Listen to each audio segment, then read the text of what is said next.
From Team J's Classroom Fun, and today I'm excited to be sharing with you some ideas for introducing mental images in your classroom. Before I get into that, make sure you like, subscribe, follow, click the bell, do all the things so that you don't miss out on any of my future teaching videos. Let's get started. So today what I'm going to talk about is mental images. Now, mental images is a really important comprehension skill. It provides students a chance to visualize what is happening in the book, almost like making a movie in their mind, which also helps them build their understanding along with many other things. So when I go to introduce mental images, and this is something that I've done when I've taught first grade and also when I've taught second grade, it's kind of a hard concept for kids to get, right? They're kind of like, you want me to think about it in my mind and picture it in my mind? It kind of can take them a little bit. So what I like to do is I like to start with something that they know about, which is themselves. So to start, I give each student just one of these. It's just a blank template with 4 blank boxes. And in this, I have them close their eyes. And we start by making a mental images. And again, you want it to be something they can relate to. So one of the first ones I might do is, okay, close your eyes. And I want you in your mind to get a picture of the first time you rode a bike.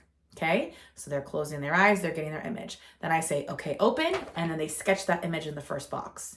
Then for the second box, it might be, okay, close your eyes. I want you now to get a mental image of what your favorite place looks like. It could be, your house, it could be Disneyland, wherever. I want you to get that picture in your mind. Okay, open your eyes, and then they sketch the image. I've also done things like sketch an image of your last birthday party that you either had or went to, sketch or come up with a mental image of a time you got hurt. I try to think of things that everyone can actually come up with a mental image for. So you'll kind of have to take a read on your class and see like what kind of experiences they've had and things like that.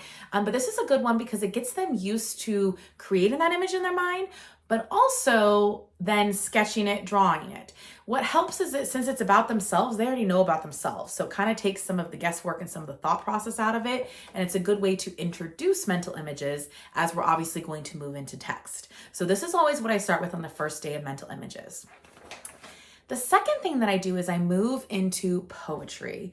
Poetry can be great for mental images. One of the reasons I love poetry is it's typically shorter. Like I said, this can be a hard skill for some kids to do. So if we can start with a shorter text where there's less for them to try to come up with an image, that can really help. I love to use Shel Silverstein poems for this. So I typically will use the poem, the For Sale, the One Sister for Sale one. And again, I try to find ones that they'll relate to.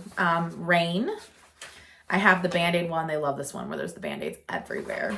And then also spaghetti. This is another favorite one about, throwing spaghetti and having a food fight and all that. So what I do when I do the poems is I say, okay, I have the kids sit with me and I say, you're going to close your eyes. I'm going to read you a poem and I want you to see what mental image you come up with. So I'll go through, they close their eyes. I read one of the poems to them. Then I read the next one, then the next one, then the next one.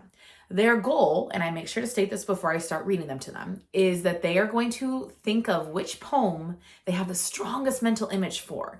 Oftentimes, kids will relate better to one of the poems more than the other. So this way they get to pick which poem, so they get some choice in this, but it's also which poem they have the best mental image for. So some kids might pick spaghetti. Or they might pick Band-Aids, or they might pick whichever one. Then I give them a copy of that poem and I give them a little blank, like half sheet of paper, and they sketch their image. They love to do this. This is a great activity for them to do to get a chance to actually practice drawing their image out, things like that. They have the poem with them. Again, there's no picture with this. So again, they're having to come up with the actual image. Then what we do, and this is something I got from Debbie Miller's book, Reading with Meaning. Then what we do is we bring them all back together. And I will read through one of the poems again, say spaghetti. I keep using this one. So when I read through this one, I'll say, okay, let's look at this image. Let's look at this image. Let's look at this image. Interesting. These images have some things that are similar, but they're not all exactly the same. Why is that? Well, this brings up a great discussion point. So then we have a turn and talk time. And then the kids have a chance to discuss, why are our mental images not the same? We all read the same poem. Why aren't they looking exactly the same? We all read the same words. Why are they not the same? So hopefully as you're talking to your kids, this will come down to, we all have different schema. We all are different people. We all have different experiences, right? We're all going to visualize things differently, and that's okay. And so this is a great activity to do that because obviously you'll have more than one child doing the same poem. So it'll be a great opportunity to show them like, hey, look, you did this poem, you did this poem. your images aren't exactly the same. Let's talk about why. So that's how I like to introduce mental images.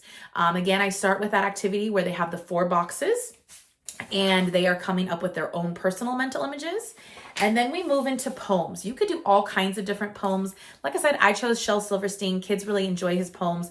I also think they really lend themselves nicely to creating a really strong mental image. There's a lot of great wording in this where they can actually really come up with a really great picture to go along with it. But you could use all kinds of different poems. I've used different ones before.